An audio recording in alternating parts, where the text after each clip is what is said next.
Types of acquired immunity. So, acquired immunity is also referred to as the adaptive immunity, as you are aware of. It is not something that you have from the time of birth, it is acquired in due course of life. There are two types of acquired immunity, one is called active immunity and passive immunity. So, when do we call acquired immunity as active immunity? Now, it is something that is actively acquired by you by getting exposed to germs. When you get exposed to germs and pathogens, it is your body that is going to produce antibodies. Since your body is actively producing antibodies, we call this type of immunity as active immunity. It may be active natural or it may be active artificial. In active natural, say for example, you suffered from chicken pox. I would take, because smallpox is eradicated now, I would prefer to take the example of chicken pox. Now, if you have suffered a chicken pox from when you were a child, then the chances of you acquiring that again as you grow up is very, very less. Even if you get it the second time, probably the intensity will be very less. This is some kind of immunity that you got after you got exposed to the germ, that is the chickenpox virus, and you have developed memory cells against the first infection, so you are protected against a secondary infection by the same pathogen. That is why it is called natural immunity, naturally active. In artificially active immunity, now in for example, you get vaccinated.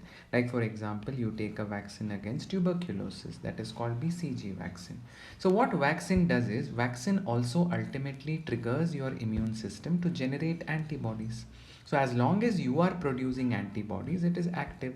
But this did not, you did not acquire a vaccine naturally. You got it from, it was prepared in a lab and then was administered to you. That's why it is called artificially active.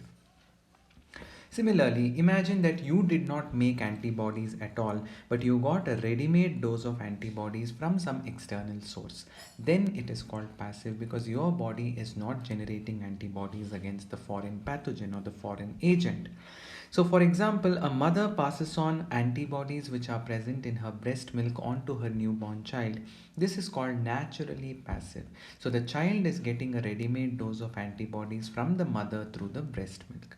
And also, placenta can be an example. Placenta also helps in transport of antibodies from the mother's system into the developing fetus, because the developing fetus immune system is very poor.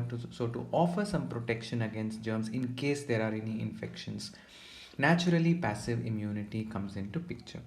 And what about a person, say for example, a person has contracted a deadly disease and is in desperate need of some kind of an antidote so that we can save his life? Then what you can do is, you can inject a ready-made dose of antibodies into the person's body against that antigen or against that poison or that toxin that the person has in his system, which is causing that disease. For passive artificial, you can also consider passive immunization children. It is also the anti-tetanus serum, where you give antibodies against the tetanus toxin to a person who is suffering from tetanus, or say a person is bitten by a venomous snake. To save his life, there is no time for you to sit and wait for his body to produce antibodies against the snake venom. So you can give a ready-made dose of antibodies against the snake venom to protect his life.